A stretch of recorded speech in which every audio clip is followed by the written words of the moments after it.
Rowdy star Vijay Deverakonda dear comrade తర్వాత ఒక్క hit కూడా పడలేదట. ఇక 2023లో వచ్చిన ఖుషీ సినిమా ఓ మోస్తారు అంచనాలతోని బాగానే విడుదలైంది. ఇక నార్మల్గా వసూలైతే రాబట్టింది. ఇక ఆ తర్వాత వచ్చిన ఏ సినిమా ఇట్లా హిట్ కాలేదు. ఇప్పుడు ఒక్క సరైన హిట్ అందుకోవాలని విజయ్ దేవరకొండ మస్తుగా ఆశగా ఎదురు చూస్తున్నాడంట. ఇక అభిమాన హీరోకు సంబంధించిన హిట్ ఇట్లా గట్టిగా కొట్టాలని విజయ్ దేవరకొండ అభిమానులు ఇట్లా కోరుకుంటున్నారంట. ఇక ఈ కోరికను ఆయన వచ్చే ఏడాదిలా VD12 రూపంలో తీరుస్తారని అందరూ భావిస్తున్నారు. ఇప్పటికే ఇది గౌతమ్ తిన్నూరి దర్శకత్వంలో సగానికి సగం షూటింగ్ ఇట్లా పూర్తి చేసుకున్నారంట. ఇక దీంట్లో విజయ్ 2 విభిన్నమైన పాత్రలు కనబడుతున్నాడు. గదిగిట్లా ఆ పాత్రలను చూసుకుంటే ఈసారి మరి తీవ్రంగా ఉండబోతున్నాయి ఈయన పాత్రలు అని గతంలో విడుదల చేసిన ఒక పోస్టర్ను బట్టి అర్థమైతేనే ఉన్నది. ఈ ముచ్చటంతా మంచిగానే ఉన్నది. కానీ ఇప్పుడు ఈ ఏడాదిలో విడుదలైన ఇక ఎన్నో అంచనాలు పెట్టుకొని ఫ్యామిలీ స్టార్ విడుదల చేసిరు. గది ఇట్లా ఘోరాతి ఘోరమైన పరాజయం అందుకున్నది. ఇక కనుక ఇక విజయ్ దేవరకొండ ఇప్పుడు చేయబోయే గౌతమ్ తిన్నూరి మీదనే మస్తుగా ఆశలు పెట్టుకున్నాడంట. ఇక దానికి తగ్గట్టుగానే మస్తు కష్టపడుతున్నాడంట.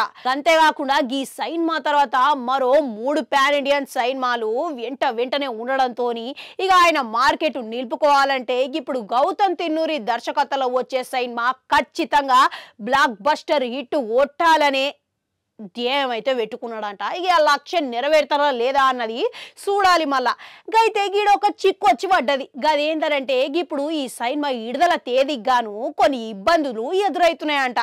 ఇక నిజానికి ఈ సినిమా తేదీ మార్చి 28 తారీఖున విడుదల చేయాలని ఎప్పుడో ప్రకటించిరు. ఇక ఆ సమయంలో మరో ఏ సినిమా పోటీలు అయితే లేవు. ఇప్పుడు అనూహ్యంగా పవర్ స్టార్ పవన్ కళ్యాణ్ హరిహర వీరమల్లు గదే తేదీలా దిగబడుతున్నదంట. ఇక దీన్ని బట్టి చూస్తుంటే గతంలో నాగవంశీ చెప్పిండు. ఏం చెప్పిండు? పవన్ కళ్యాణ్ సినిమాలు వచ్చినప్పుడు మరే సినిమా పోటీ ఉండదు అని ఆయన ప్రకటించిడు. ఇక అందుకనే ఇప్పుడు విజయ్ దేవరకొండ మరో తేదీని ఎత్తుకునే పనులు అయితే ఉన్నాడంట. ఇక మళ్ళీ ఒకవేళ ఏప్రిల్ 10 తారీఖున విడుదల చేయాలని అనుకున్నారంట. కానీ గదే సమయంలో రాజాసాబు గదే తేదీకి వస్తున్నది. ఇక ఈడ కూడా పెద్ద షిక్కొచ్చి పడ్డది.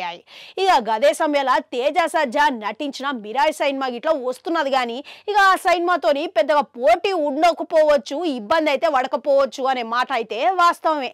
కాకపోతే ఒకవేళ ఏప్రిల్ తేదీ వాయిదా పడితే గనక ఒక మంచి తేదీ దొరకడం అనేది చాలా ఇబ్బంది అవుతుంది. అంత సులువు పని కాదని ట్రేడ్ పండితులు మాట చెప్తున్నారు. ఇక ఇదంతా మంచిగానే ఉన్నది. కానీ సితారా వంశీ ఏమనుకుంటున్నాడు అని అంటే గీది ఒంటరిగా వచ్చి విడుదల చేస్తేనే మంచిగా ఉంటుందనే మాట వినబడుతున్నది. కనుక ఏప్రిల్ వాయిదా పడితే ఇక తర్వాత ఎప్పుడు విడుదల చేయాలన్నది మాత్రం అందరిలో ఆసక్తి అయితే నెలకొన్నది. ఇక మీరు ఇట్లా ఏమంటారు? ఇక ఏదైతే అది అవుతుంది. పోటీలా నిలబడమే సబబంటారా, లేకుంటే ఇక ఒక్కరిగే ఒంటరిగా మరో తేదీ వెతుక్కొని రావుడు మంచిదంటారా? కామెంట్లలో కామెంట్ పెట్టురి. అట్లనే అడగంటుంటుంది. అది కూడా నొక్కరి మళ్ళొస్తా.